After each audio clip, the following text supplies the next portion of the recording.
Uh, Obviously, if you look from the customer's point of view, right? Anytime, and I think most of us use different kind of services, be it Uber, Ola, Zomato. When we want to travel, we might use Make My Trip or Yatra. If you want to go to a movie hall, we might book tickets through different platforms, or we will go there and book tickets.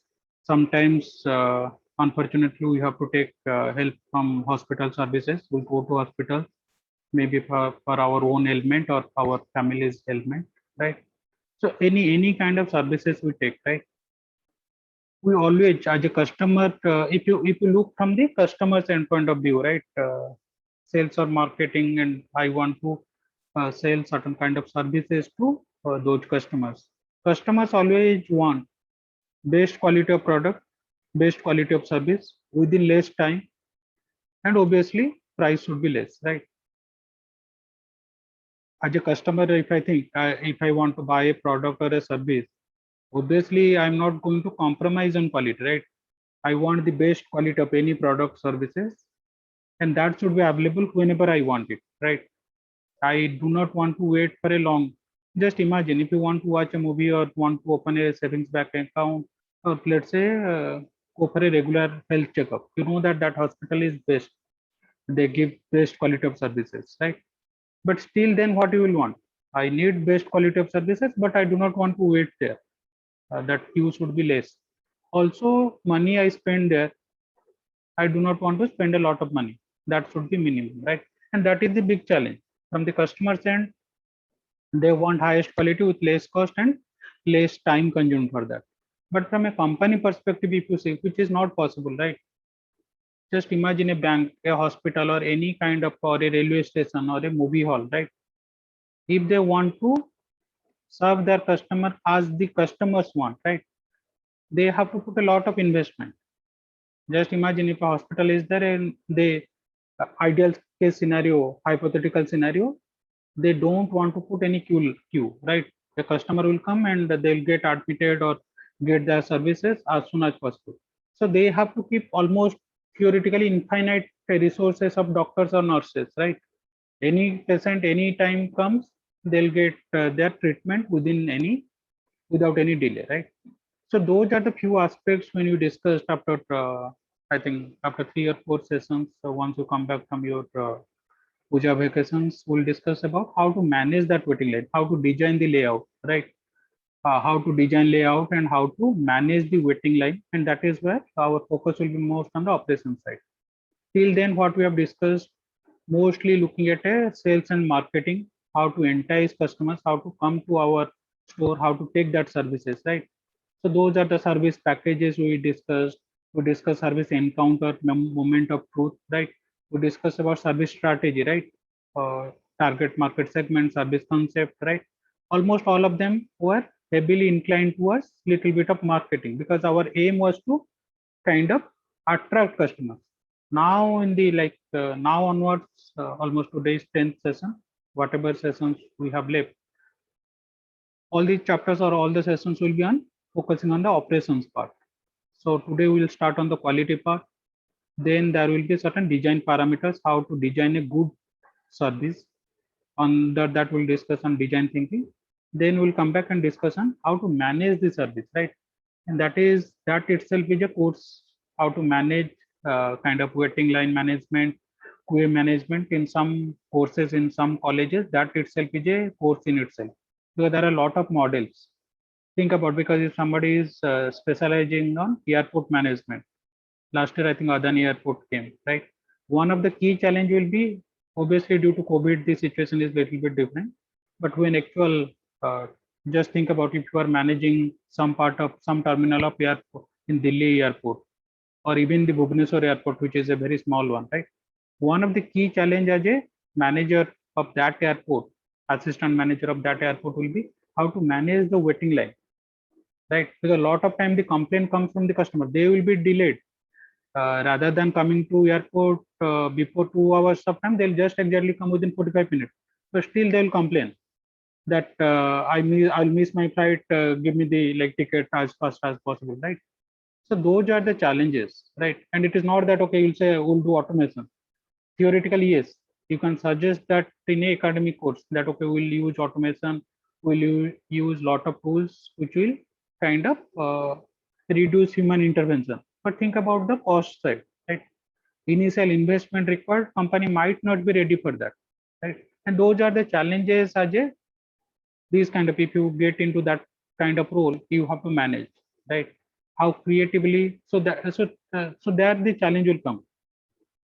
Think about a retail. I think some of you have taken marketing in fourth semester. There is a course called retail management, right?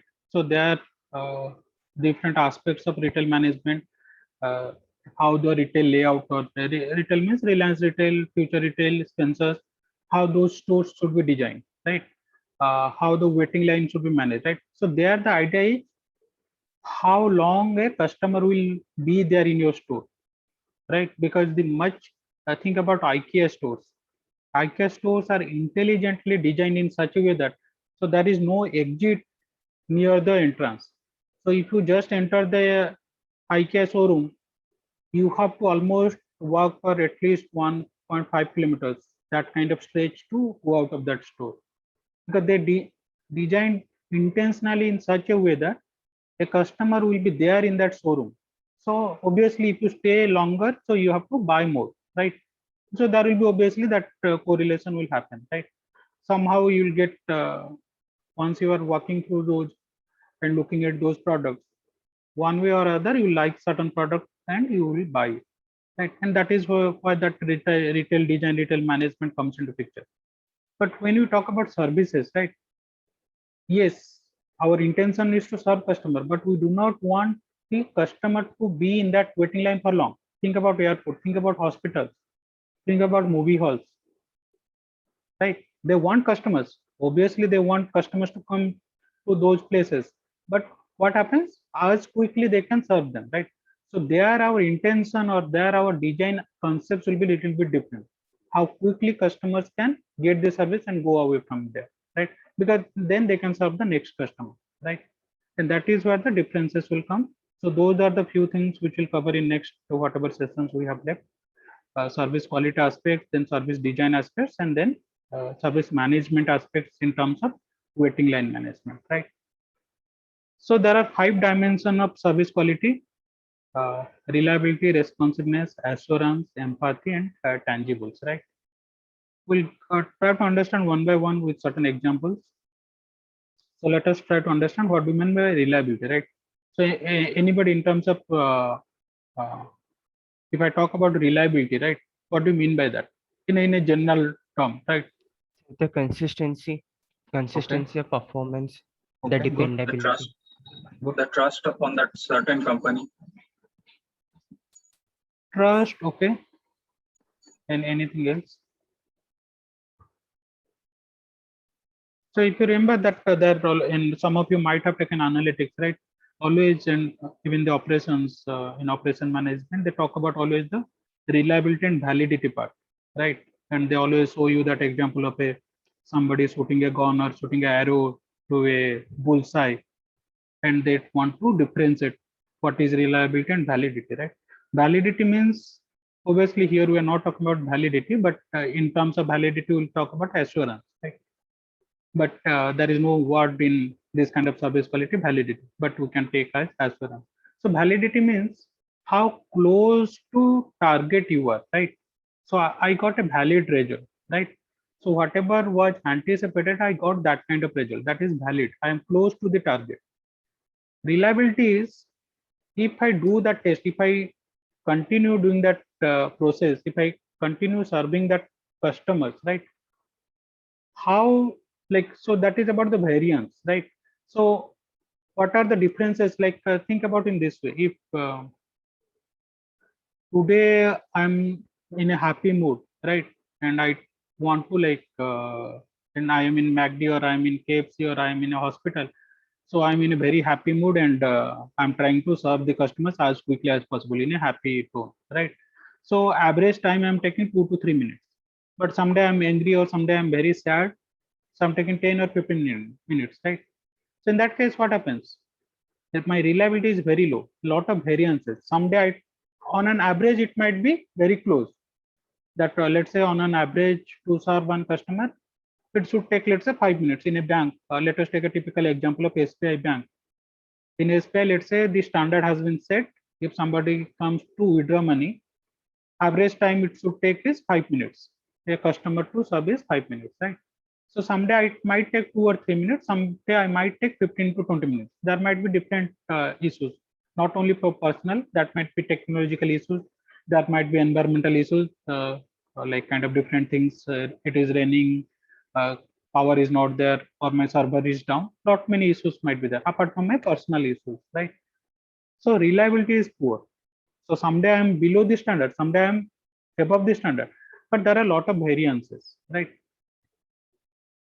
But reliability might be higher if I'm serving a customer, let's say every day, at most 6 minutes or 7 minutes I'm taking. Still the process is reliable. See the difference. I'm still not meeting the standard. My standard is to meet 5 minutes of customer service, but I'm not meeting that. But I'm continuously meeting a 7 minutes timeline, right? Close to 7 minutes of timeline. So my variance in services is very low, right? So that is where the reliability aspects come into picture. Validity will be how close to your target, how close to that 5 minutes target you are. So if I say 7 minutes, it is a poor valid, because validity is very poor, because 5 minutes my target, I'm just reaching 7 minutes. I'm taking 7 minutes to serve a customer. But when I'm looking at reliability, every day, day in, day out, whether it is raining or whether it is summer or winter, whether power failure, I will achieve the target of 7 minutes, close to 7 minutes, right? So my reliability is high, right? But when we look from the customer standpoint of view, right? So that is about the process design side, reliability and validity. But when I'm looking at a customer side of view, right? So what do you expect, right? Every time you go to a haircut, or every time you go for a, let's say, health checkup, or every time you go for a movie hall, right? Whether the service you get is like, can you depend on them? So that's why almost all the time when you go, we go to a like here, like barber shop which is near to us and who are known to us, right?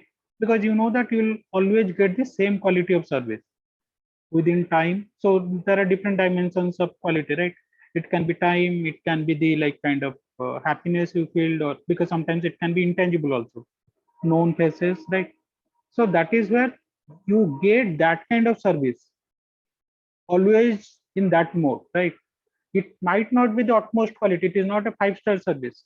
You know that it is not air conditioned barber shop. But still, you go there because you get same service without any kind of deviations. Because as a person, as humans, we are always kind of, most of us, not all of us, most of us are little bit kind of panic whenever there is any changes happen, right? A reliability makes sense there, because they are providing, it might not be the same, remember, it might not be the best of the services. If you are going to a roadside restaurant, you know that the oil they might be using or the raw metal they might be using might be little not be that fresh, but you still go there. You know that the like it tastes better and your taste is consistent. There is not much change in taste, right? So you keep going there, and you like that taste. So you like the food quality there, right? And that is where the reliability comes. Or you might be like, let's say you are running late for college. You know that every time you go there, you'll get the breakfast within 5 or 10 minutes. You do not have to wait long for that, right? And that is where the reliability comes into picture, right? Then talking about responsiveness, responsiveness is mostly dependent on kind of if a customer gets into trouble, right? If a customer uh, needs certain kind of help, how quickly that employees are helping them, how quickly your front end employees are able to solve that issue. And let's say old customer goes to a bank, he doesn't know, she doesn't know how to fill up the form. He and she will be running here and there to fill up that form. Are the employees are going to help them, right? If there is a problem, let's say the check is bounced, or they are not able to print out their savings like passbook, how quickly you are able to solve the problem, right? So that is where the responsiveness comes in picture. You have a delay in delivery in Zomato, or you have a failure of delivery in Amazon, or your Uber car is not coming. You have booked a car, you have to go to college, auto or a car or a bike. Those vehicles are not coming. If you call their customer care support, how quickly they are able to solve your issue? Are they responsive enough, or are you in the line and you have to wait 10 or 15 minutes? Right. That is where your responsiveness of a service is measured. So reliability, responsiveness, then assurance, right? Assurance in certain terms, we can think about the validity, right? So there is always a customer's expectation of a perfect service, right? Is there any assurance from the kind of that service provider, right? So think about Airtel, think about Jio, or think about any kind of telecom services, right? What kind of assurance they are providing, right? So in terms of assurance, what they'll tell, there will be no kind of downtime in internet for 99 uptime, like 99% of the time your network internet will be up. There will be no failure. So that is the assurance they have to provide. If you go to a doctor, right? So what kind of assurance you are as a customer you are looking for? Obviously a painless, like whatever health checkup, or in case of surgery, or in case whatever treatment you want, right?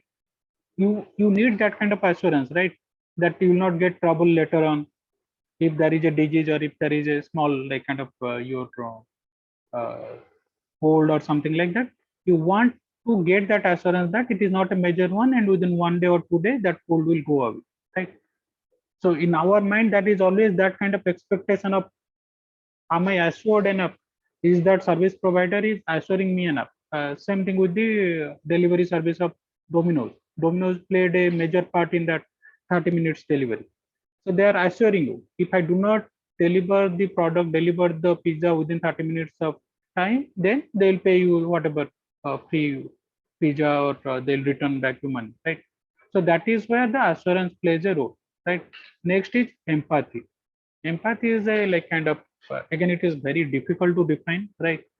Theoretically, so there is the difference between empathy and sympathy, right? Sympathy means as an outsider, can I understand your trouble, can I understand your problem? So that is the meaning of sympathy.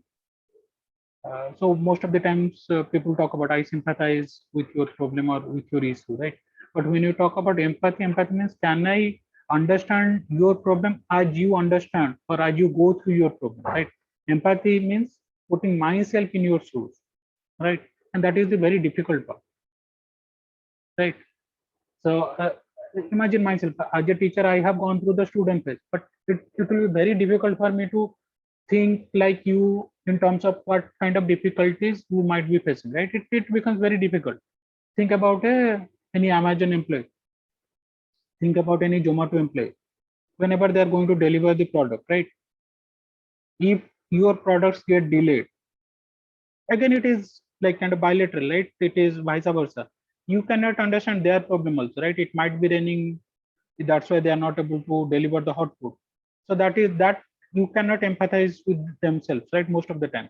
Similarly, they cannot also empathize yourself. Let's say you have not eaten, you are very hungry, so you are getting angry, and that is where the problem happens, right? Most of the times in our lot of day-to-day interactions, we might sympathize, right? But we are not able to empathize. Empathize means putting yourself in somebody else's shoes, understand their problems, right?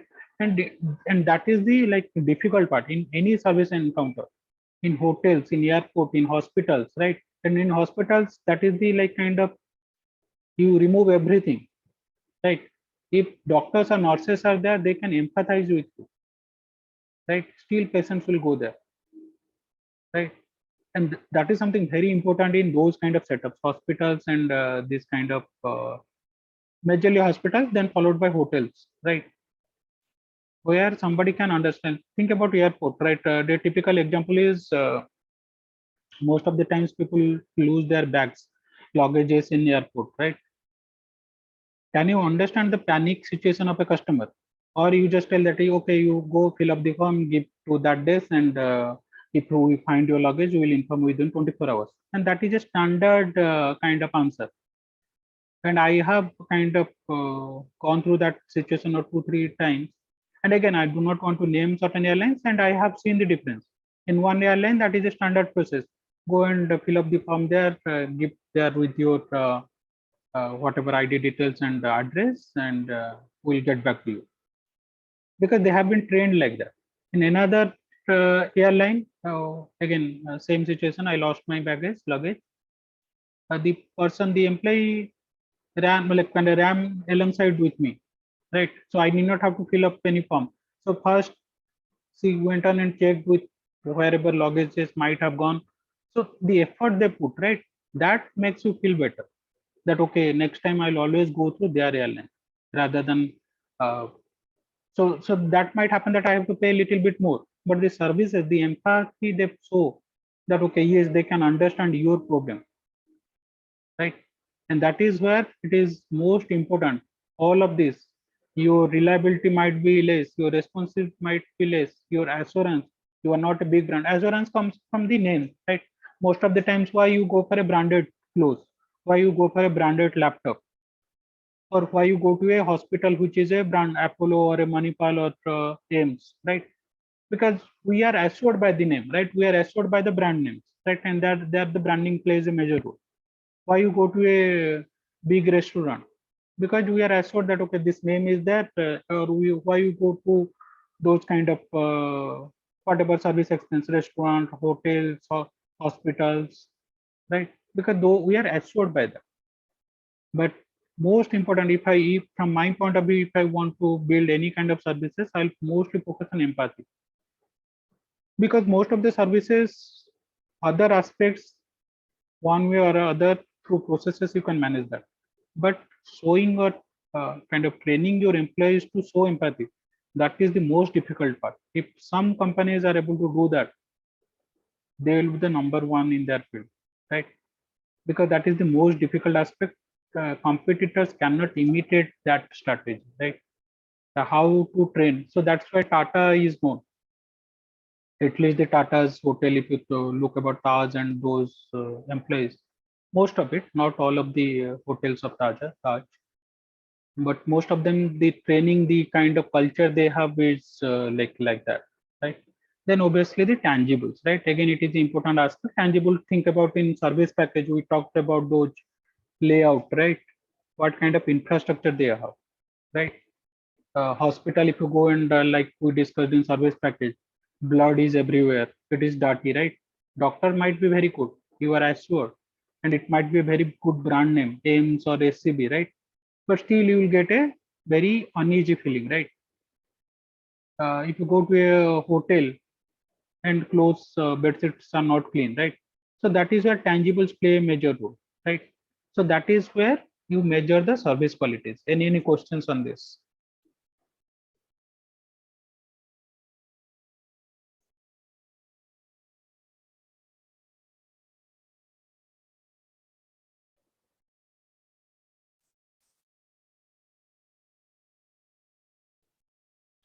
So remember these 5 dimensions, like I said, whenever we measure service quality, right? So we are going to talk about uh, in that questionnaire. If you see, these are the 5 dimensions they will be, or that questionnaire talks about, right? Reliability, responsiveness, assurance, empathy, and tangibles. So I'll quickly again go through those. Reliability means the ability to perform the promised service, right? On time, in the same manner, without errors, every time, right? And that is where some of the times you build automations around it, right?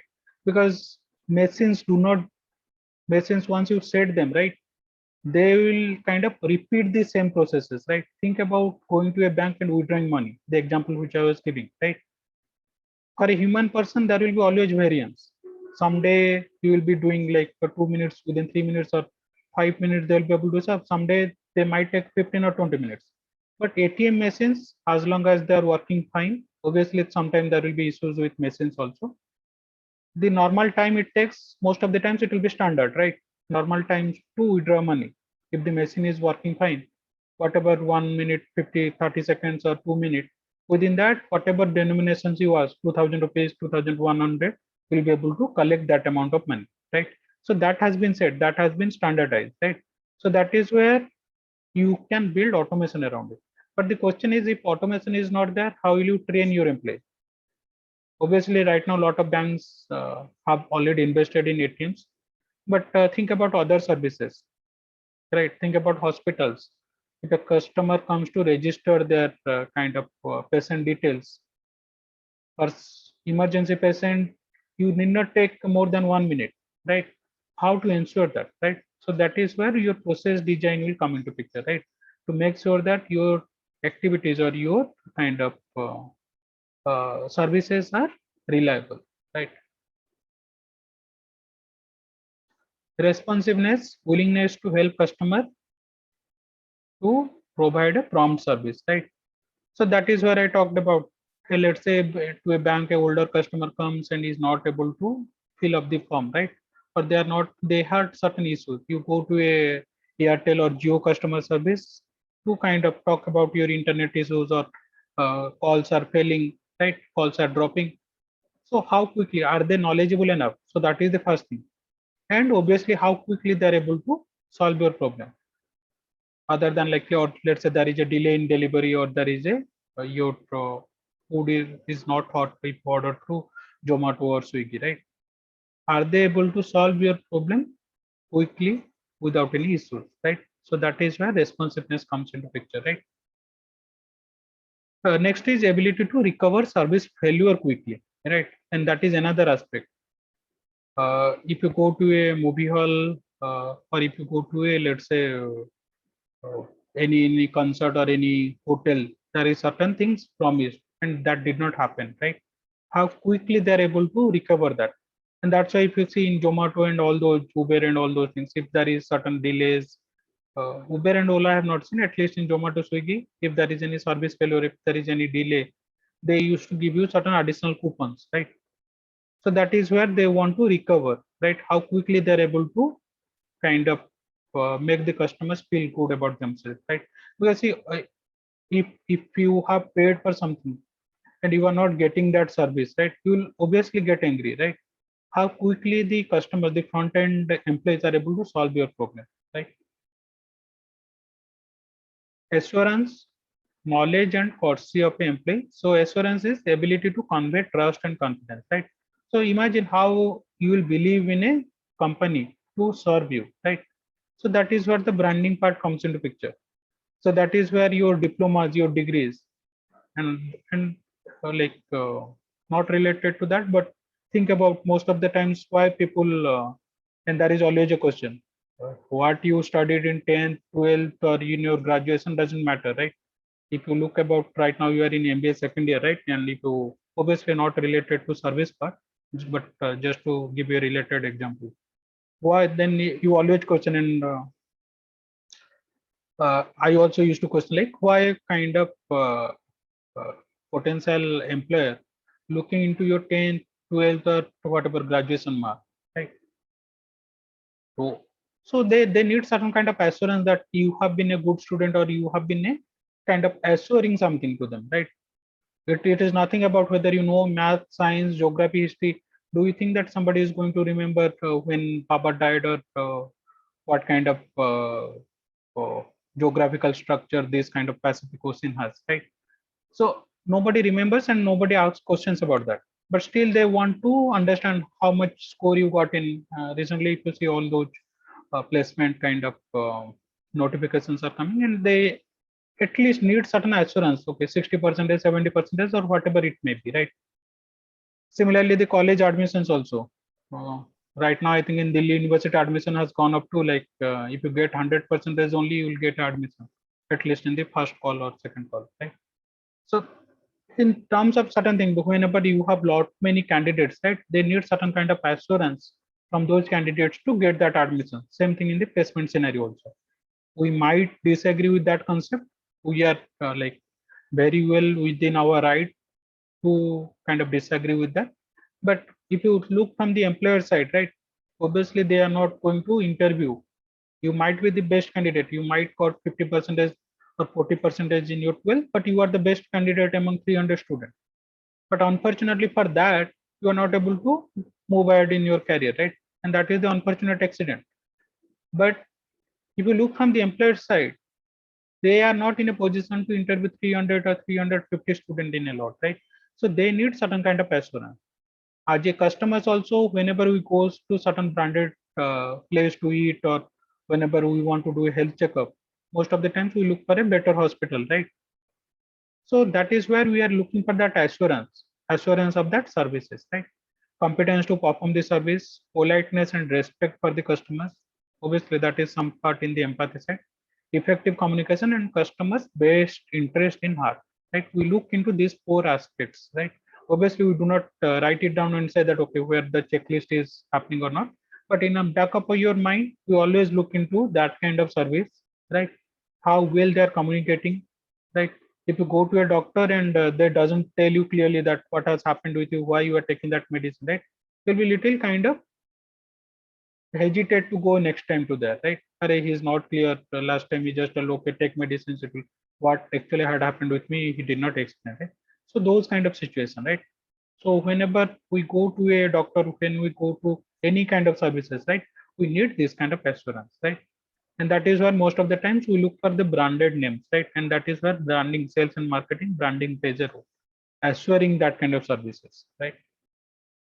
Anytime you have any doubt, so I am assuming that it is clear. So I'm going a little bit quick. In case any doubt, please stop me and ask me that.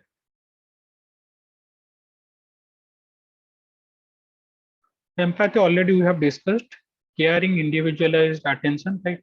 So this example I have already given. Airline agent trying to best to find flight for missing connection customer, right? If you have lost a luggage, right? And actually it happened with me 2 or 3 times. It has happened with me, and only once I got a kind of a where I can say that okay, at least that person understands my problem. Otherwise, it will be mechanical. Okay, you have lost your baggage. Fill up this form, give it there, and we'll connect with you. We'll contact you once we get the information, right? Caring, individualized attention, approachability, sensitivity, effort to understand the customer's need. And that is why, like I said, the good definition of empathy is putting yourself in somebody else's shoes and understand his or her problem like he or she understands, right? And that is the most difficult part. And that is where if you are able to invest, that is where you are able to train your employees, right? You'll be the number one player in the market. Last one is tangibles, obviously the appearance, physical facility, equipment, processes, communication material, right? Tidiness of physical surrounding, noise. If somebody has built a school or college, lot of noises around it, hospitals, right?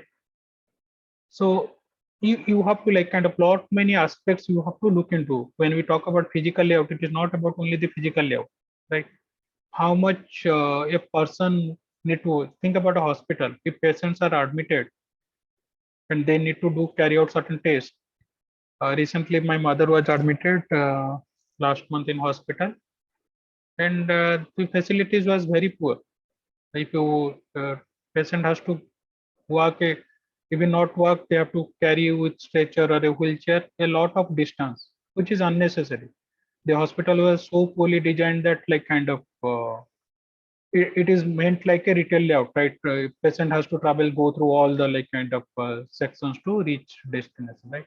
Which is very unnecessary, right? Same equipment, same without putting lot of money, without putting any additional money, that could have been redesigned properly, right? And that is something we'll look into when we talk about service process layout, right? How services can be designed in such a way that when I say services, basically the layout of if you think about hospital, if you think about any airport, whether I can change the layout. Well, obviously, I cannot change the infrastructure itself. I cannot build a new uh, airport terminal, or I cannot build put a lot of investment in equipment. But with the same equipment, with the same infrastructure, can I change certain layout within inside structure so that customers will feel like kind of easier to move from different places, right? So that is where tangibles come into play. Remember, tangibles not only about the big buildings, big infrastructure, how those infrastructure is managed within, right? Like I gave the example of a hospital. Uh, that might be a very big building, lot of equipment are there, all the facilities are there. But if that is not properly managed within, right? If a patient has to go through kind of a at least a half kilometer or 1 kilometer moving here and there to carry out certain tests, it is not required, right? It is unnecessary, right? So that is where remember tangibles not only about the physical infrastructure, how those are being managed to provide the service, right? So those are the 5 aspects, right? Reliability, responsiveness, assurance, empathy, and tangibles. Any questions before we proceed to the service quality gaps?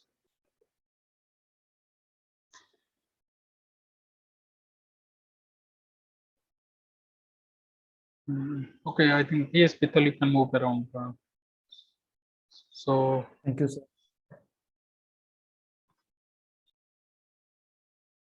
next is service quality gap model. Here that questionnaire comes into picture, right?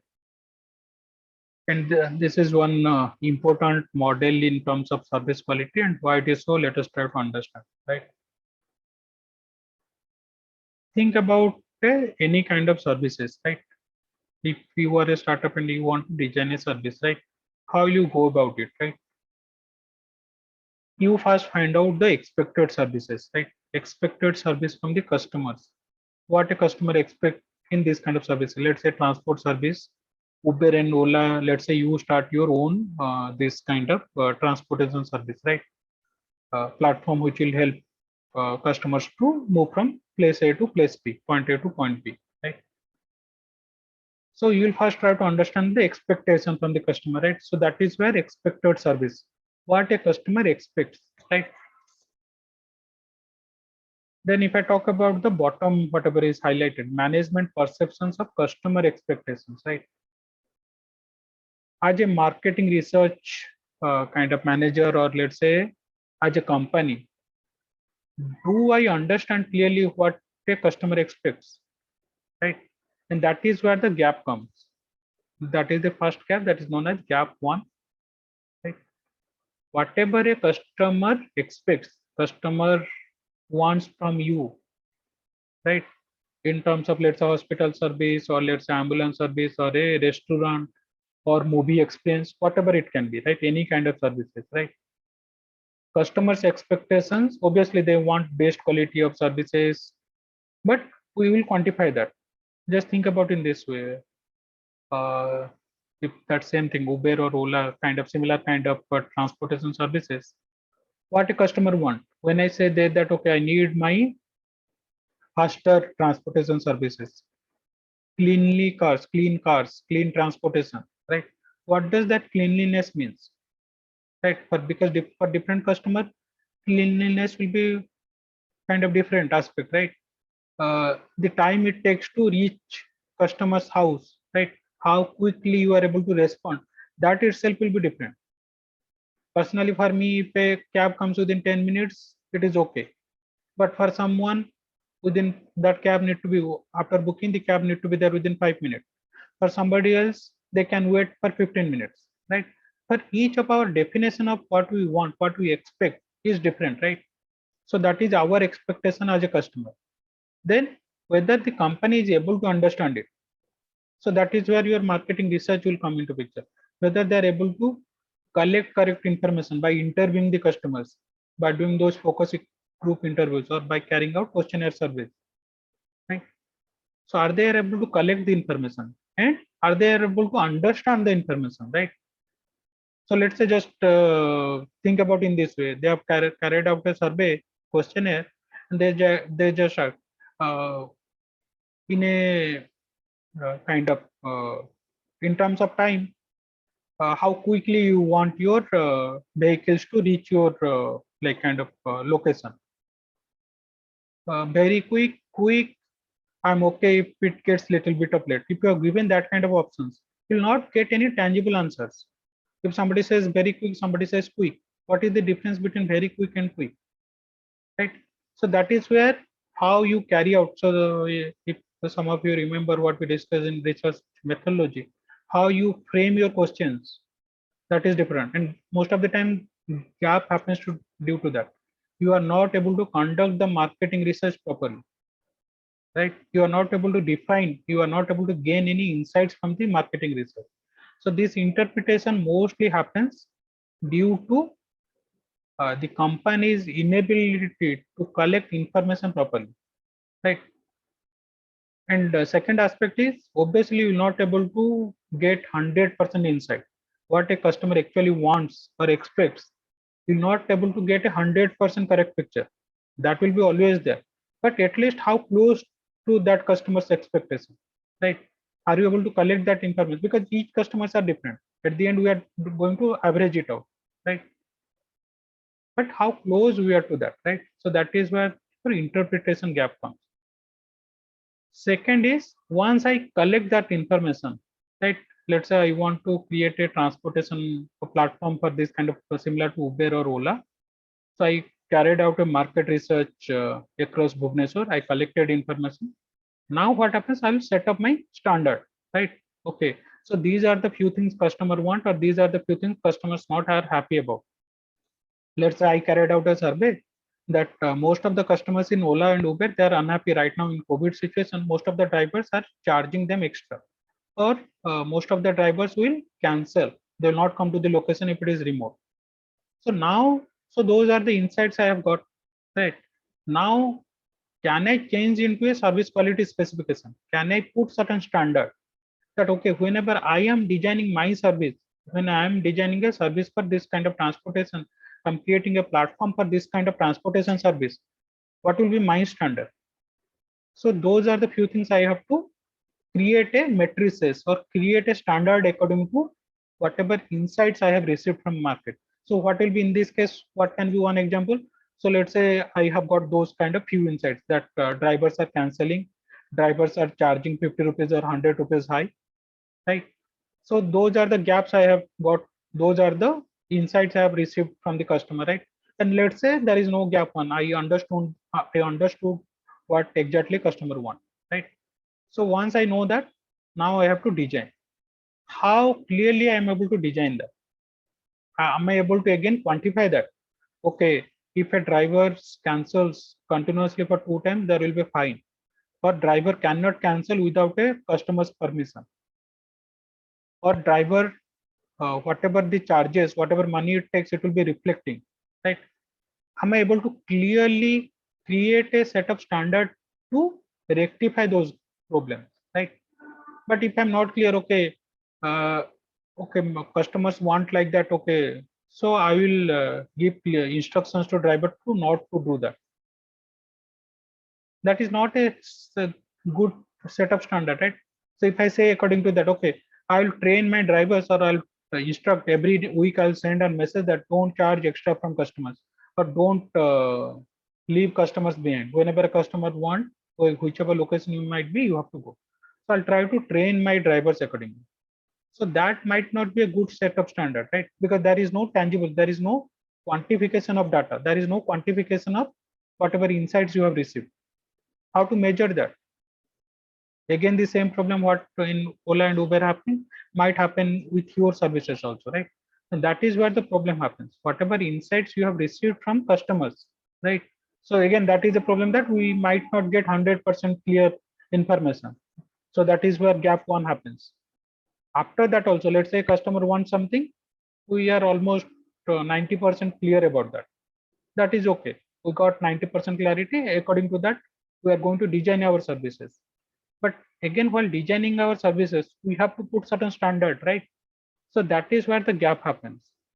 Whatever insights we have received, and when we are actually putting that on paper, putting that in a process, there will be always a gap, right? Some gaps are non-intentional, some gaps are due to lack of knowledge, lack of understanding of actually what customer wants, right? And that is where when we specifying, right, we make that kind of mistake. Once we design our when we set up those standard, right? Think about a hospital. The standard can be 24/7 service. Anytime a test required, the test results will be given within 24 hours. Any kind of test, right? You will get a result within 24 hours maximum, right? So I have set up those standard, right? Because those, so if you see this link between service quality specification and external communication to customer, right? So that is where we communicate that to customer through our branding, through our marketing messages, through our advertising, right? Okay, this is hospital, this they have this kind of qualified doctors, 24/7 service. They will give you the test results within 24 hours of any test, right? Right. So those are the communication which will go to the customers through our sales and marketing messages. These our we have set up that one. Now the actually service delivery happens, right? So that is where the execution comes into picture. I have set up standard that, okay, within 24 hours, the test will be done. You will get the test result. But whether I have that kind of mechanism, whether the customer has to come and take that test report, or am I going to WhatsApp them, or I'm going to send through email? Do I have a web platform through which a customer can download it without coming to our hospital again? Or do I have all the equipment which will be able to generate any kind of test result, blood test, any kind of blood test results within 24 hours? But I just gave that kind of just informed customer without having that kind of equipment, right? And that is where the actual execution of service happens, right? Service delivery, right? So sometime it can be you do not have that kind of facility, that kind of equipment, or your employees are not trained properly, right? If think about this urban company, or I think one group I think had taken urban company, right? So let's say if I make those assurance, I keep those standard. If you book appointment, the employee or the service provider will be there within 15 minutes, right? So as a company, I have put up that standard, but whether actually in field it is possible, whether employees are able to deliver that kind of service, anytime you make a appointment, is it really possible that somebody within 15 minutes will be able to reach the kind of customer's place? May not be possible. Same thing with Domino's. So if I make a promise that within 30 minutes, wherever you order, so then I have to put those clauses, this and that and all those things, right? So that is where the actual service delivery part comes in picture. If I am confident enough, I have set up those processes, I have trained my employees, right? This gap won't come. Gap number 3. Whatever I have set up standard, it will always meet. Most of the times, these KFC and MACD, they have their own standard. How quickly a customer order will be processed. 2.5 minutes, or 1.5 minutes, right? For different kind of orders, they have a setup standard and they measure actually.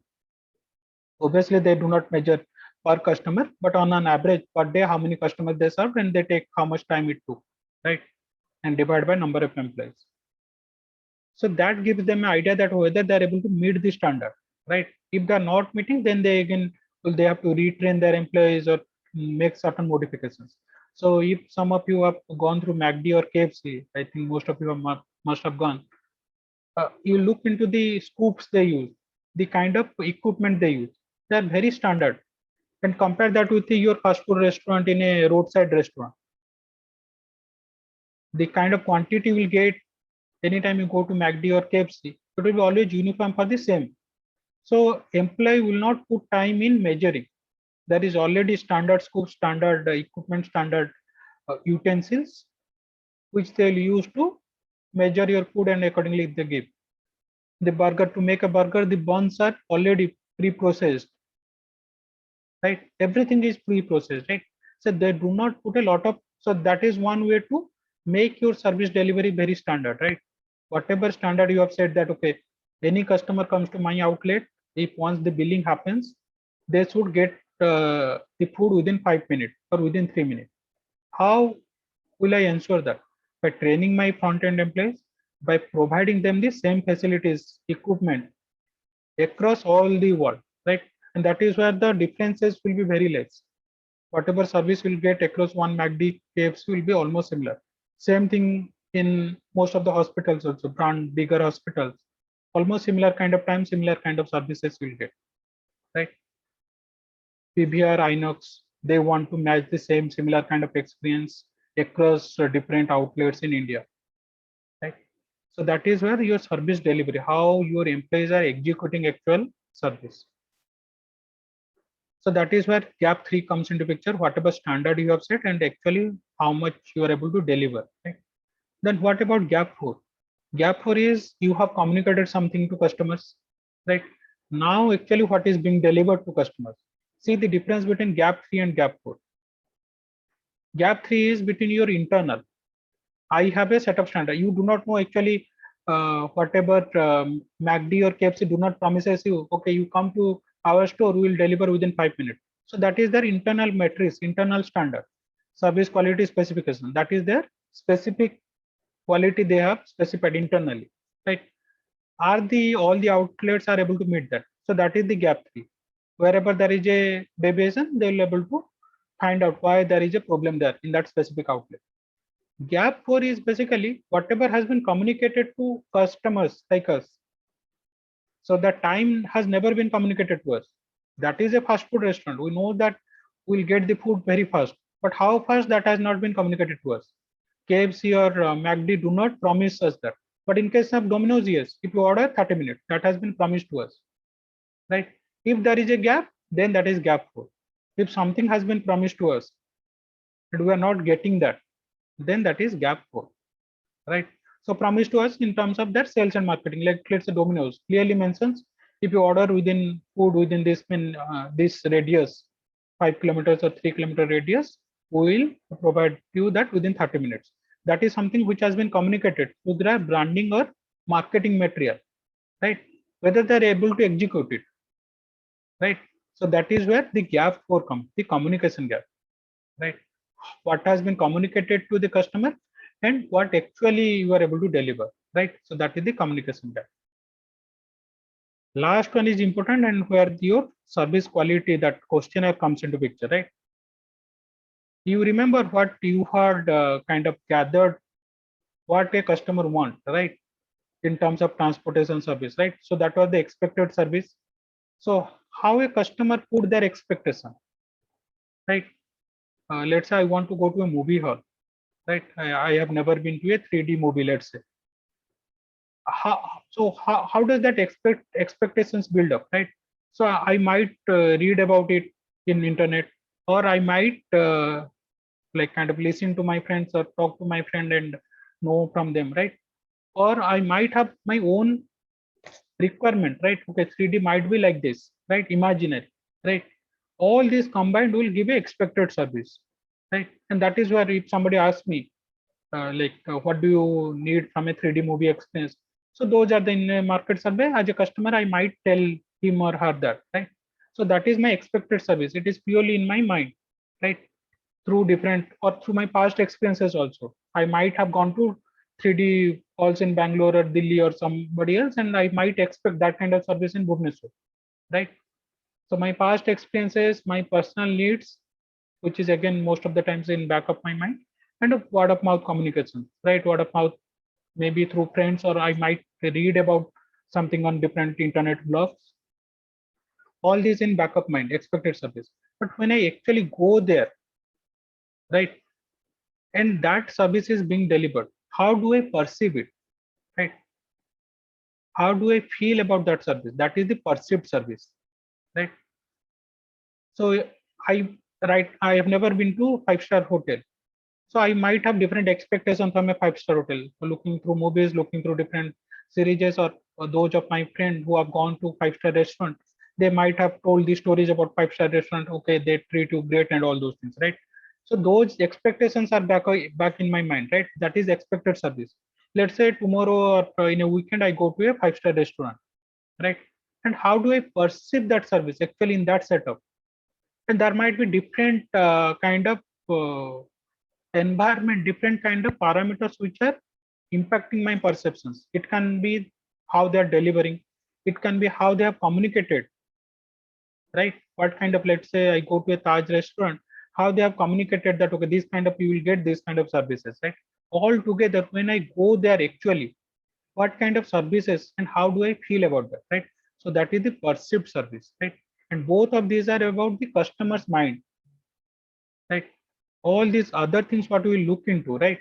There were some places where your company was playing a role, but look into perceived service and expected service. Expected service, which was before a customer comes to your store on that particular day, what kind of expectation they had about your service. And once they tried or once they started taking your service, what kind of perception they have about your service, right? Think about, because today there is there any questions before I proceed? Okay, those of you who have interviews can move around, move out.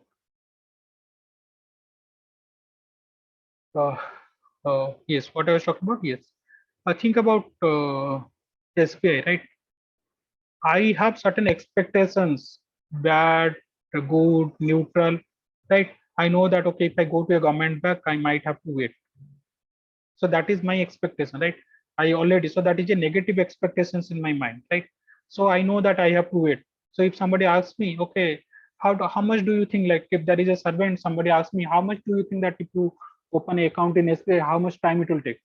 So based on my expectation, I might say, okay, it might take 7 days, right? Because it takes a lot of time. It is a government public sector bank. It will take a lot of time. So that is my expected service, right? Or based upon I have account in SBI based on my past experience. Whenever I have created account, it has taken that much of time, right? So that is my expected service.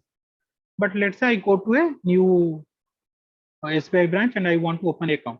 That day, how much time it took, how I feel about that service. So that is the perceived service. So both of those perceived and expected is related to the customer, right? You might give a very good quality. See the difference. I might have a negative expectation, but that day you gave an average service. So then what happens? My perceived service, whatever I perceived in that day, is better than expected. That might be the situation, right? Because I have expected very less. I have a very previous experiences are very bad, so I am expecting very poor treatment from the company, from the organization. But that day when I go there, but in the last 6 months, whenever I have gone there, I have got a very good treatment. So my perception improves, right? So perceived service becomes better, right? Or it can be other way around. I have gone there and I have got a very good treatment before. The last 3 or 5 years, I have gone.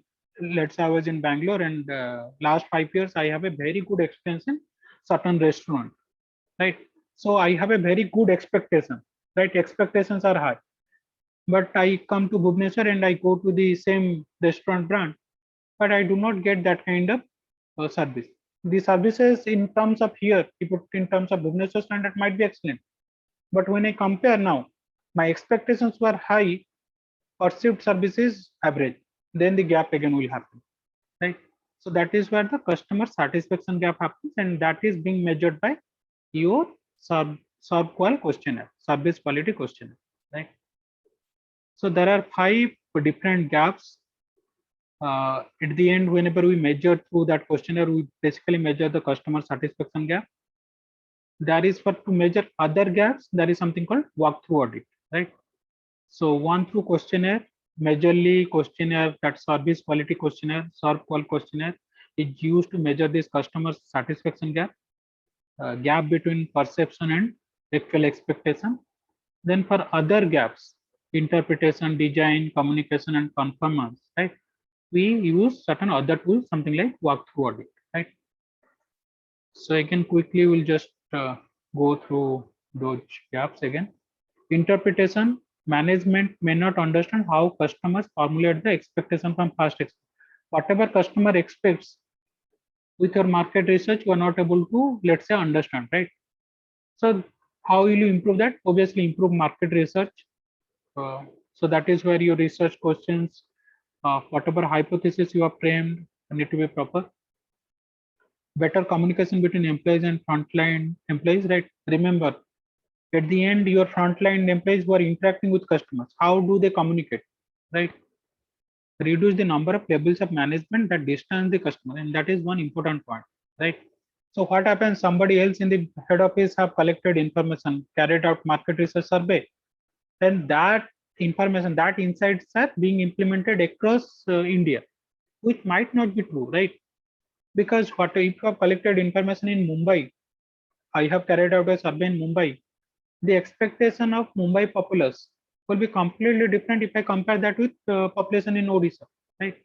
And that is where the gap comes. If the management levels are such high that whatever being decided in headquarters of Mumbai being implemented in Odisha sales office or Odisha service office, the gap comes, right? So I have to make sure that the number of levels, obviously we cannot do that, but obviously with the organization, number of levels of management, right? Where you are collecting information about customers and where your end implementations are happening. Next is design gap. Once you collect information about customers' needs, wants, and expectations, right? You want to design, that is where you will set certain standard, right? How do you set those standards, right? Whether those are quantifiable. If I'm very generic, will provide very good service. So one of my standard is we will provide very good service to customer. That is very generic, right? So that is where setting goals and standardizing service delivery tasks can close the gap. So I have to define what is good to me. For a bank, I cannot say that okay, I'll provide excellent service to customer in my service standard. I have to define what does excellent mean. If a customer comes to open an account, how much time it will take. If a customer comes to close the account, if a customer comes to take a loan, what should be the processes, how much time it should take. So I have to put standard, I have to put matrices around it, I have to quantify them, because without quantification I cannot measure that. And they do it very good in this kind of MNCs, MACD KFCs, for example. How much time you will serve a customer, within how much time you will serve a customer, that standard has been internally set. They do not talk about that to customer, but they measure it and they try to improve it, right? So that is where your design gap comes, and we have to overcome that. Next one is conformance gap. That means once I have set standard, whether internally I have to meet, I'm able to meet that. So remember, what do I mean by conformance? Whatever internal set target has been done, whether my front-end employees are able to meet that. As a bank, I have told any kind of account opening, saving account need to be completed within 4 hours. 4 hours of, if a customer provides all the information, fill up the form, provide the ID details, within 4 hours I should open the account. Let's say that is my internal set standard, right? And when I measure it, when I actually take the information, go to different outlets, go to different banks, and try to understand it, how much time it takes. If it is different, then that is what the conformance gap comes. Let's say SBI headquarter in Mumbai, they told, now we will set a standard, internal standard, that anytime a customer provides information within 4 hours, the account will be opened. That is our internal standard. And when actually they go and visit different SBI outlets across India, they'll find the difference, right? In somewhere they're doing it within 3 hours, and somewhere still it is taking 3 days, right? And they'll try to find out why in those locations it is taking 3 days. And that is where walkthrough audit helps, right? Because this is internal. The third party agents will come and visit those outlets and try to understand whether actually it is happening or not. So why those kind of things happens? Lack of teamwork. There is communication gap between those people who have set standards and those people who are delivering service, right? Because sometimes it might happen, it is not possible to actually do it within 4 hours, right? Somebody in headquarters just out of AC room, because he is a director, he just put a standard that within 4 hours, but actually it is not possible, right? Sometimes it is due to lack of training, lack of poor employee. See, like I said, a front-end employee in a service need to be somebody who likes people, right? Who likes to interact with people. But who somebody doesn't want to interact with people, who doesn't like that much care about people. If you have put that person on the front desk who is actually interacting with customers, then that will be very poor choice of employee, right? Inappropriate job design. Job design means like whether there is complete segregation, complete definition, what a person does and what the next person does, right? If there is kind of like that proverb is there, right? When everybody thinks that somebody else will do, nobody will do that job, right?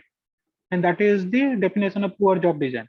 If it is actually not defined, what is my job role and what is somebody else's job role in that bank, everybody will think that okay, that signature will be done by that other employee, and that customer will be moving from here and there.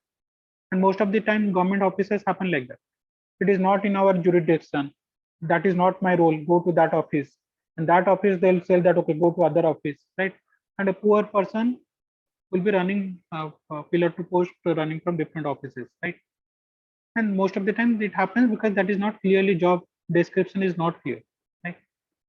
Next is communication. So remember the difference between conformance and communication. Conformance is internal standard, whether delivery is happening according to that. Communication is whatever has been communicated to customers, Domino's, they have already communicated they'll deliver. If you are within 3 km range, they'll deliver within 30 minutes. That has been communicated. Now, whether actually delivery is happening or not. If it is not happening, so there is a gap. That is the communication gap. Discrepancy between service delivery and external communication. When you know that you cannot deliver within 30 minutes, you have communicated. When you know that you cannot open an account within 4 hours, and by mistake you have communicated to that to customer, that is a communication gap. You are not capable enough to deliver a open and savings account within 4 hours, but still you have communicated that. So that is where exaggerated promises in advertising, because you want to gain customers, will start promoting that, okay, you come to our bank, we'll open within 4 hours. You come to our hospital, any kind of blood test, we'll give you a report within 24 hours. But when you know that actually that is not possible, right? So that is where, and many companies do that, knowingly, intentionally or non-intentionally, they do that kind of mistake. Then lack of information provided to contact personnel to give customers, right? Whenever you are you're training your employees, are they trained enough to provide that kind of information to customers, right? Otherwise, customers will expect. So remember, expectation and perception, right? It always happens in customer's mind. It is again a theoretical construct. Based upon my past experiences, based upon my word of mouth, based on word of mouth, I have certain expectation of service, right? And that expectation comes from the whenever I'm interacting with your employees, whether that employees have told a lot of good things about my company, but which is not actually true, right? And that is where your communication gaps come into it. Last one is, like I said, where we measure the through this SERVQUAL, SERVQUAL measures of 5 dimensions. So that is the difference between expected service and perceived service, right? We ask customers, what do you perceive, what do you expect out of those kind of services? Then once they take those services, once they have, let's say, bank, before they have open account in those banks, what was their expectations? Then now in last 6 months or last 3 months, how do they perceive that kind of banking experience, right? If your expected service is less than perceived service, that means whatever that expected and whatever they perceive after taking the service, their perception is more than expectation. That means that is a good scenario. Like I said, let's say I have a bad experience in SBI, and so if I say that my expectation is very less, if I get a very average, sometimes actually that happens in your mind. You know that okay, you'll go to a hospital, let's say vaccine. I think most of you might have taken vaccine. Now, what was your expectation? For most of your expectation, I have to wait 3 hours in a line. You will wait, and lot of confusion will be happening in your mind. But that day you go, and luckily for you, that day it took 1 hour only or 30 minutes only. So what happened? So your expectation were very poor. That 30 minutes also might be bad. But what happened? Though because your expectation was so less, expectation was so poor, getting a 30-minute within 30 minutes was a good case scenario for you, right? So you are surprised by that quality, right? Or it might be in a natural also, right? Your expectation was actually 1 hour and you got actually within 15 minutes. 1 hour actually just standard, but that day there was less crowd or the employees were very prompt. Within 15 minutes or 30 minutes, you got the actual service. They have improved the service delivery. So that is a quality surprise. If you are meeting that, yes, I am satisfied. Obviously, I am satisfied with the service. If whatever expected, I got that, I am satisfied. But if whatever I have expected, whatever I am getting, whatever I am perceiving actually, right? Perceived service is poorer or less than the expectation, then that is a poor quality. That is unacceptable quality, right? Because whatever customer's expectation, your service is not able to meet that, right? So that is the meaning of that is how you measure the service quality, right? And exactly this is something which you have to work on your class exercise about your service quality. I have already given the data.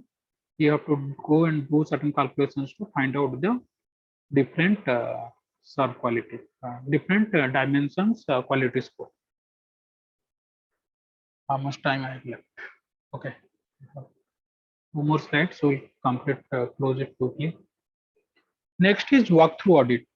Okay, any questions on SERVQUAL or service quality?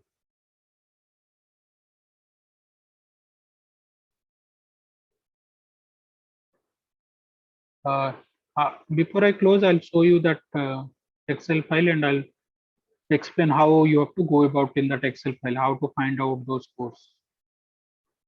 Walkthrough audit, like I said, SERVQUAL questionnaire is basically for those. Gap number 5, right? Gap number 5 is where you have to find the gap between expected service and perceived service, right? If I go here, and so that is where gap number 5, difference between expected service and perceived service, which is known as customer satisfaction gap, right? But that is only one gap, right? Out of 5 gaps, gap might happen in other areas also, right? It might happen how a management have understood. That is where interpretation happens, or how a management have set standard. So that is where your design gap happens, or how the actual delivery is happening. That is where your conformance gap is happening. Whether the internal delivery is conforming to the internal set of standard, right? Then next one is communication gap. Whatever has been communicated to customers, right? Whether actually it is true or not, right? Whether actually you are able to make those delivery not. So all those other parts, even including the customer satisfaction gap, right, can be measured through walkthrough audit, right? Because walkthrough audit is basically operational process oriented. Your SERVQUAL, those questionnaires are mostly sales or marketing oriented. What the customer expects and what the customer perceives, right? It is always in the back of mind.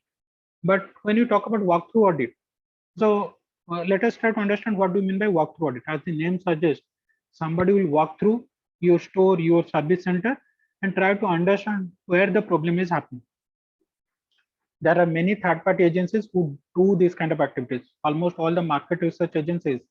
So if let's say Uber or Ola, they want to understand a customer's pain point. One way is to float those questionnaires, service quality questionnaire, and get that information. But that only will give about the customer satisfaction gap, whatever customer expect and perceives. But internal processes, how that application is working, if a customer care if a problem happens, how quickly a customer care executive is handling that problem. All of these things, they can appoint a market research agency. So that market research agency can be a dummy customer.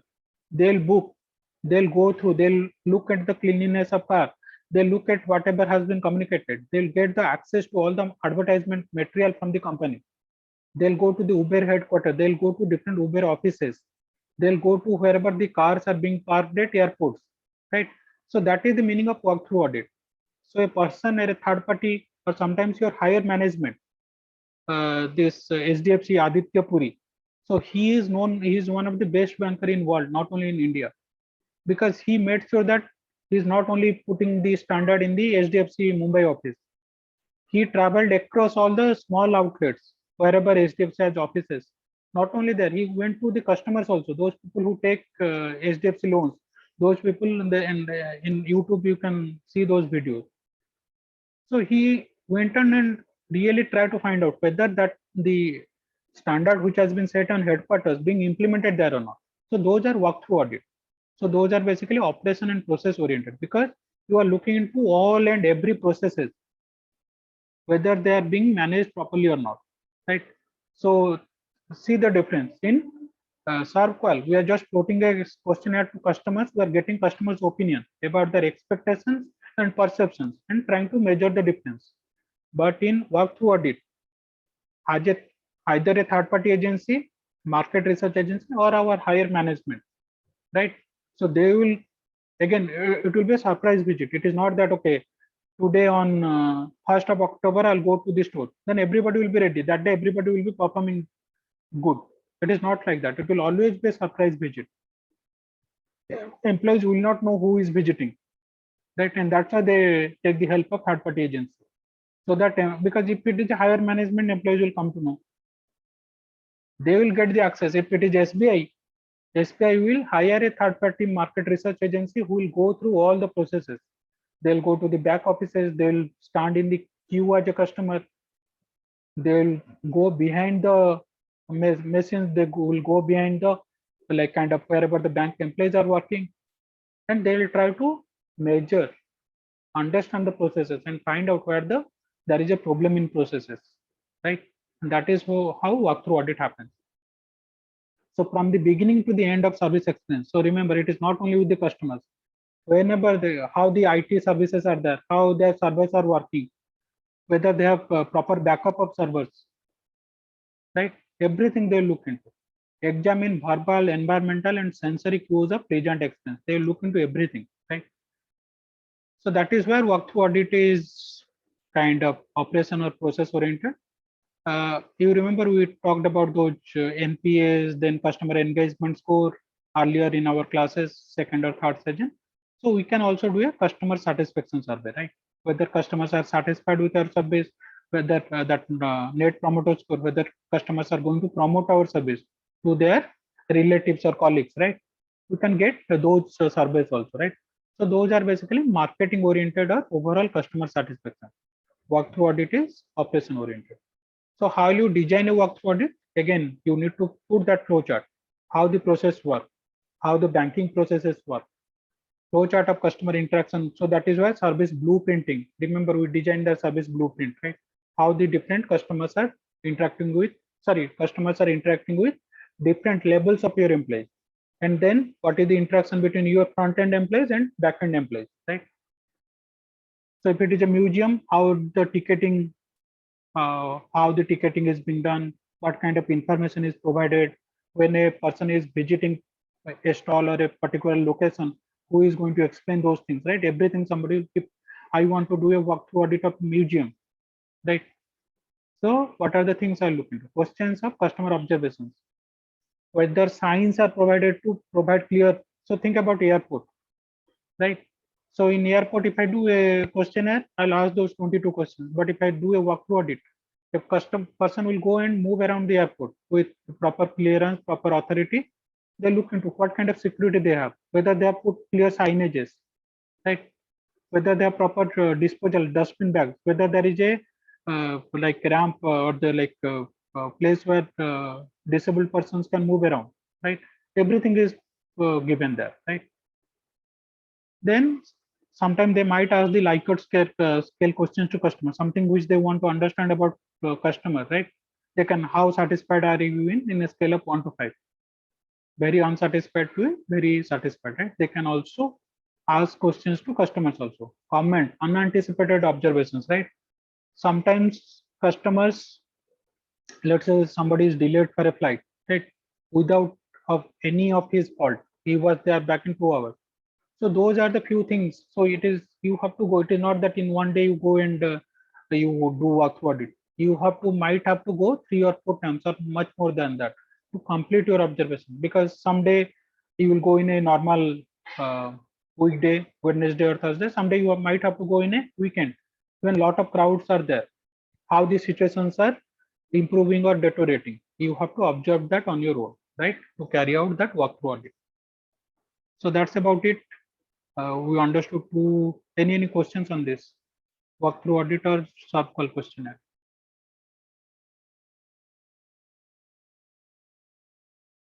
Okay, if not, let me just take 1 minute to show you that where is that?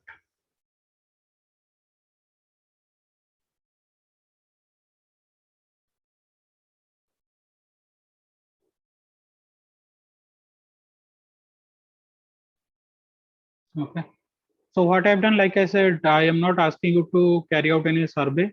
I've already like put some hypothetical numbers. So if you see, this is a service quality questionnaire. So there are total 22 questions. So for tangibles, there are 4 questions. So whether there is a modern looking equipment in the bank, right? So what is the perceived service quality of ICSA? If I ask ICSA customers, so in a scale of 1 to 10, what is their perceived service, right? So that is, on an average, they have given 5.5 score. What was their expectation? On an average, it was 6.2, right? So that was only for one question. Then what kind of physical facilities, right? So if you add them up, so there are 4 questions here. For reliability, there are 5 questions. Responsiveness, there are 4 questions. Assurance, 4 questions. And empathy, 5 questions, right? So this is a standard 22 set of questions which can be utilized any kind of service setup, right? So I have given a hypothetical numbers for ICICI and SBI, right? So what you have to do, you have to calculate 2 things. One is for each of those dimensions, tangible is 1 dimension. You have to calculate your average tangible SERVQUAL score, what was perceived and what was expected. Same thing for the SBI, right?